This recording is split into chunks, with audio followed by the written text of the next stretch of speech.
You wake up, there is no alarm clock. There is no boss waiting on a text back. There is no job title on a business card, because business cards do not exist, and neither does the idea of clocking in at 9 and clocking out at 5. So what did people actually do all day, 40,000 years ago, if nobody was getting paid?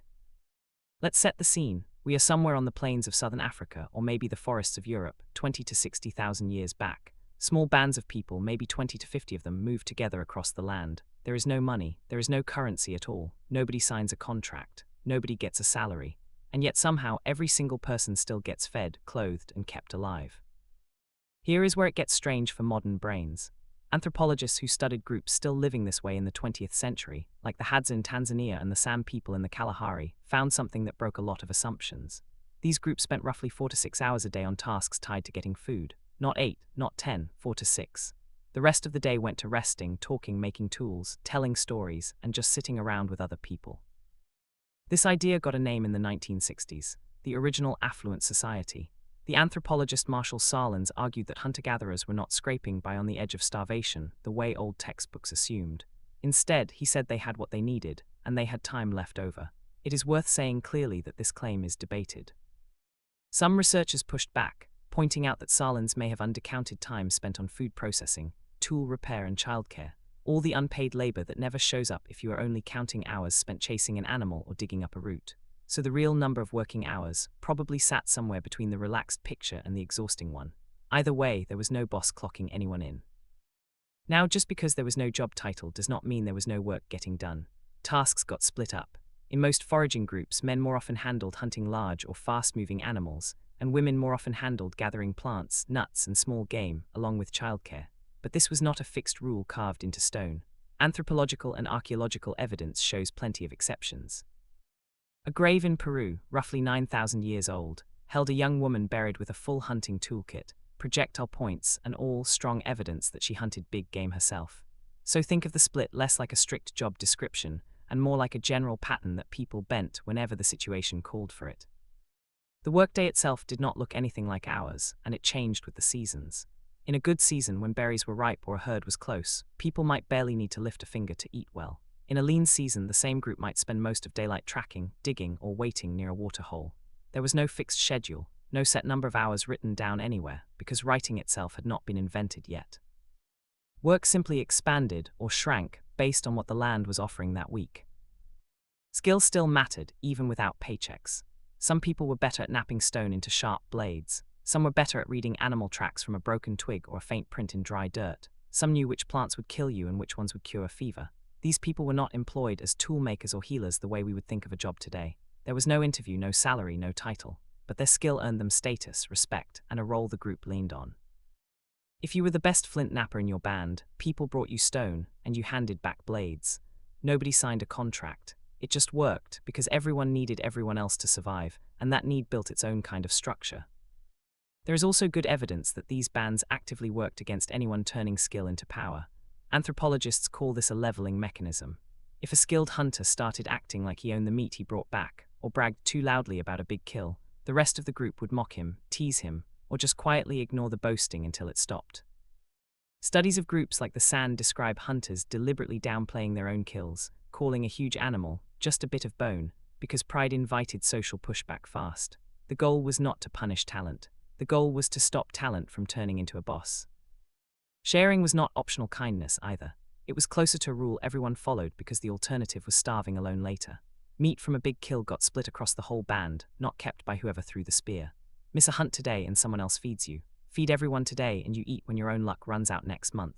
It worked like an insurance policy with no paperwork, built entirely on the fact that everyone remembered who shared and who did not. Children were not sent off to school for years before contributing. From a young age, kids watched, copied, and slowly took on small tasks, cracking nuts, carrying water, minding younger siblings. There was no concept of starting your career at 18 or 22. Contributions scaled with ability, not with age brackets. And on the other end of life, there was no retirement plan either, no gold watch and a pension. Older members of the group who could no longer hunt or gather still had massive value. They held the group's memory. They knew which plants were poisoned 2 bad harvests ago. They knew where the water held out during a dry stretch nobody alive had seen twice. That knowledge kept people alive, so elders were not retired. They simply shifted what they contributed. Trade existed too, even without money. Obsidian, a sharp volcanic glass, has been found hundreds of miles from the nearest source it came from, meaning it passed hand to hand across huge distances long before anyone invented a coin. Shells from coastlines turn up deep inland at sites tens of thousands of years old. Ötzi, the frozen traveler found in the Alps and dated to around 5,000 years ago, carried tools and materials sourced from places well beyond where his body was found. A small clue that people and goods moved further than most of us would guess for groups without wheels, without writing, and without a single unit of currency. There was also no such thing as a career ladder, but there were milestones that worked a little like one. Many groups marked the shift from child to adult with a ritual, a first successful hunt, a period of isolation, a physical test, or a ceremony tied to the body changing with age. Passing that milestone did not come with a raise or a promotion.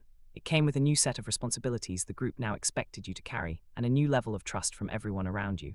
In that sense, status was earned the same way it still is today, through proving yourself, just without a manager signing off on it. Knowledge itself was the real infrastructure holding all of this together, and some groups built astonishing systems to carry it without writing a single word down. Aboriginal Australian communities developed what are known as songlines, long chains of song, story, and landmark tied to specific paths across the continent. Walking the songline and singing it in order was not entertainment. It was a working memory system, encoding water sources, food locations, and safe routes across huge stretches of desert, passed down across generations. Nobody was paid to maintain this knowledge. It simply belonged to everyone, and everyone had a stake in keeping it alive and accurate. Then agriculture showed up, starting around 10 to 12,000 years ago in places like the Fertile Crescent, and the whole rhythm of daily life shifted. Farming meant fields that needed tending every day, not just when food ran low. It meant storing grain, which meant guarding grain, which meant some people started specializing full-time in tasks that had nothing to do with getting their own next meal. Pottery making, weaving, eventually record keeping. This is close to where something resembling an actual job starts to take shape, a role you do constantly, in exchange for a share of what the group produces, rather than a task you do because it is simply your turn. Ironically, some studies of early farming skeletons show more joint damage and worse nutrition than earlier foraging skeletons, a reminder that trading a flexible schedule for a fixed one was not automatically an upgrade for the body doing the work. So the honest answer to what did people do without jobs is this: they did the work that kept the whole group alive, split up by skill, strength, and experience, without anyone tracking hours or handing out a paycheck. Free time was not wasted either. Cave paintings dating back tens of thousands of years, carved figurines, beads made from shells and ivory, all of it took hours nobody had to spend. People spent it anyway, on things that were not strictly needed for survival, just because being human even back then meant wanting more than survival. Around the fire at night, stories got told and retold, passing down which berries were safe, which rivers flooded, and who the ancestors were, long before a single word of it was ever written down. Here's the part that should genuinely surprise you. For most of the roughly 300,000 years modern humans have existed, having a job simply was not a category anyone's brain needed to hold. There was no unemployment because there was no employment to lose. There was no burnout from a 9-to-5 because there was no 9-to-5. What there was a group of people who all understood, without a single meeting or memo, that everyone's survival depended on everyone else pulling their share, and that pulling your share looked different depending on your age, your body, and what you happened to be good at. Maybe the real twist is this: for most of human history, work and life were not two separate boxes you tried to balance. There was just life, and the things you did to keep living it, together with everyone around you, around the same fire, until the next morning came without an alarm to start it.